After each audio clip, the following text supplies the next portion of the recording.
여러분, 안녕하세요. 경제적 자유를 추구하는 주식 부자 주부입니다. 저와 함께 삼성전자 장기 투자로 행복한 노후를 만들어 가실 분은 구독과 좋아요를 눌러주시면 감사하겠습니다. 저와 함께 가시면 100% 아니 200% 희망찬 노후가 기다리고 있다는 말씀을 드리고요. 불안한 노후 저와 함께 걱정 없이 날려보내시기 바랍니다. 여러분, 1월 29일 금요일입니다. 오늘 하루 다들 잘 보내셨나요? 오늘 하루도 맡은 자리에서 열심히 살아가신다고 고생하셨다는 말씀을 드립니다. 어제 삼성전자의 컨퍼런스 콜에서 특별 배당은 많이 나왔지만 올해부터 3년간 배당금이 동결되면서 이건 문제가 좀 커졌다라고 생각을 했었고, 배당금 증액을 기대하며 들어온 거액 자금들도 많았기 때문에 배당금 동결로 인한 실망 매물이 많이 나가면 이거 어쩌나 라는 생각도 좀 했었습니다. 물론 금융감독원 전자공시 시스템에 삼성전자가 공시를 올린 걸 보면 잉여현금 흐름 공개를 앞으로 매년 할 것이고, 유의미한 잉여현금이 발생했을 경우에 그 일부에 대해서 특별 배당으로 지급할 수 있다고 공시를 하였습니다. 그 단서 조항을 달긴 달았지만 당장에 확정으로 받을 수 있는 배당금이 작년과 동일하기 때문에 배당금 위주 투자자들에겐 솔직히 안타까운 소식이 아닐 수 없었습니다.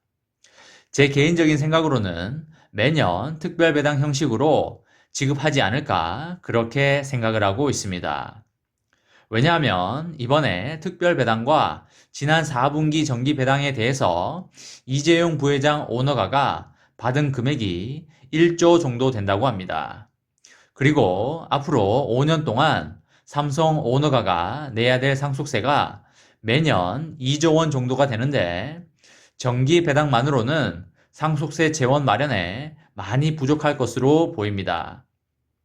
물론 땅을 처분하던가 주식을 처분하던가 해서 여러 가지 방법으로 현금을 마련할 수는 있겠지만 그런 복잡하고 귀찮은 방법보다는 간편하게 배당을 많이 받아서 세금을 내는 게 이재용 부회장 입장에서는 제일 편해 보이고 선호할 만한 방법이라고 생각이 되기 때문에 배당을 받는 방법으로 앞으로 취할 걸로 보입니다. 그래서 앞으로 3년 동안 정기 배당 외에도 특별 배당 형식으로 배당을 지급할 것이다 라는 게 저의 생각입니다. 그렇기 때문에 올해 배당금이 작년 배당금과 거의 동일하다고 해서 너무 실망하거나 좌절하지 않았으면 좋겠다는 말씀을 드립니다. 그리고 배당 수익률 부분에 대해서 간략히 말씀을 드리면 올해 배당으로 책정된 금액이 9조 8천억입니다. 삼성전자 보통주가 59억 주 정도 되고요. 우선주가 8억 2천만 주 정도가 됩니다. 보통주와 우선주를 합하면 총 주식수가 67억 9천만 주 정도 되는데 총 배당금 9조 8천억 원을 총 주식수인 67억 9천만 주로 나누면 주당 1,442원이 됩니다. 따라서 올해 1년간 한 주의 배당금은 1,442원이라고 보시면 되시겠습니다. 작년에 한 주 배당금은 1,416원이었습니다. 따라서 작년보다 올해 주당 배당금이 26원 정도 상향이 되었고 작년과 올해 큰 차이가 안 나기 때문에 그냥 쉽게 생각해서 작년이랑 올해 배당금이 똑같다고 생각하셔도 된다는 말씀을 드립니다. 작년보다 올해 배당금이 2배 정도 뛰지 않을까라고 생각하셨던 분들이 아주 많았기 때문에 당연히 실망할 수밖에 없다는 거 저도 잘 이해하고 있고요. 또한 1,442원이 1년 배당금이라고 한다면 주가가 8만 원이라고 한다면 배당 수익률이 1.8% 정도가 되고 주가가 7만 원이라고 한다면 배당 수익률이 2.06% 정도가 되기 때문에 배당 수익률만 본다면 7만 원까지 정도는 떨어져야 그나마 배당 수익률이 2%대가 나올 걸로 되기 때문에 안타깝지만 정기 배당 수익률만 본다면 우선주의 경우 7만 원까지도 떨어질 여지가 있어 보입니다.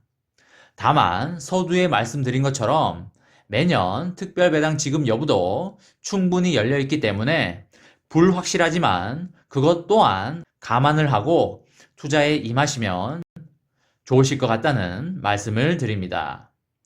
그리고 오늘 주가가 좀 많이 빠졌습니다. 오늘 주가에 대해서 좀 말씀을 드리자면 삼성전자 보통주는 2% 정도 빠졌고 삼성전자 우선주는 3.31% 정도 빠졌습니다. 다소 큰 폭의 하락이 나왔다고 보여지긴 합니다만 다른 주식에 비하면 많이 빠진 게 아니라는 걸 확인할 수 있습니다. LG전자가 오늘 7% 빠졌고요. 기아차가 6.5% 빠졌고 현대차가 4% 빠졌습니다. 삼성전자도 오늘 나름 많이 빠졌지만 다른 주식만큼 안 빠졌고 적당히 선방하면서 빠졌다. 이 정도로 보시면 되시겠습니다. 그럼 왜 이렇게 오늘 빠졌는지에 대해서 말씀을 드리자면 우선 가장 큰 원인으로는 중국의 긴축 정책으로 인해서 유동성 회수를 들 수가 있겠습니다.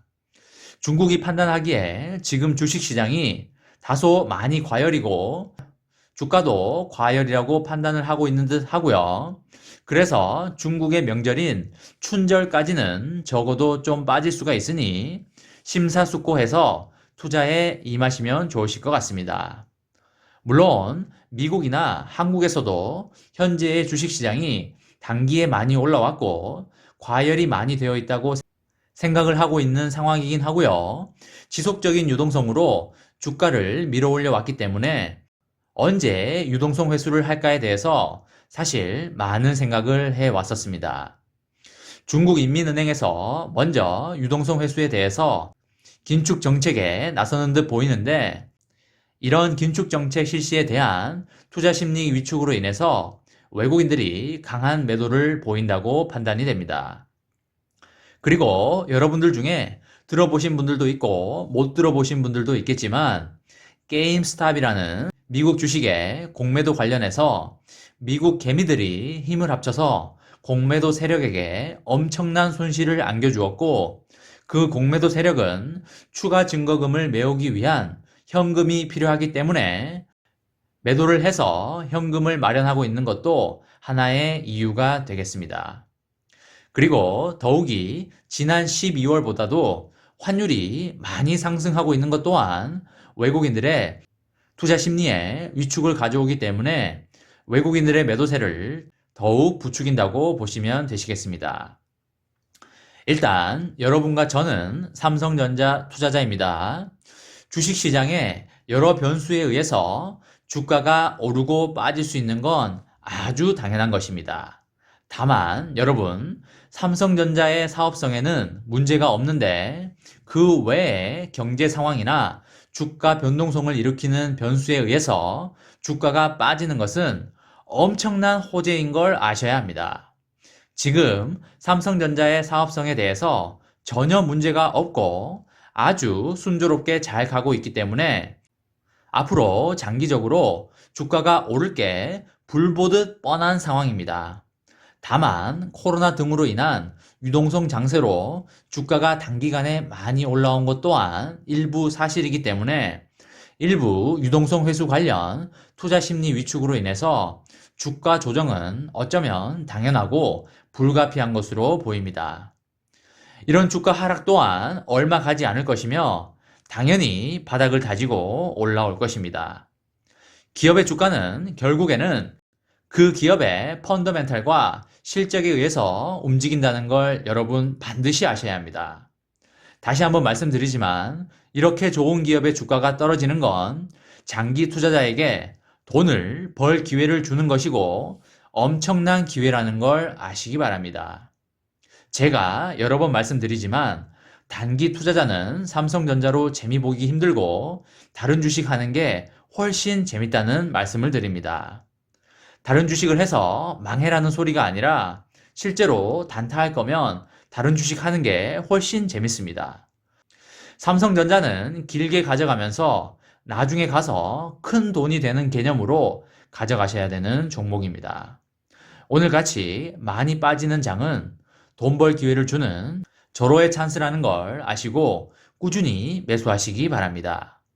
바닥은 어느 누구도 알기 힘들기 때문에 몰빵은 하지 마시고 분할 매수를 꾸준히 이어나가시기 바랍니다. 이번 시간에는 삼성전자 오늘 폭락 이유와 앞으로의 방안에 대해 알려드립니다. 라는 내용에 대해 이야기를 해보았습니다. 저와 함께 삼성전자 장기 투자로 행복한 노후를 만들어 가실 분은 구독과 좋아요를 꾹 눌러주시기 바랍니다. 저와 함께 가시면 100% 아니 200% 희망찬 노후가 기다리고 있다는 말씀을 드리고요. 불안한 노후 저와 함께 걱정 없이 날려버리시기 바랍니다. 이번 영상은 여기까지 하겠습니다. 시청해 주셔서 감사합니다.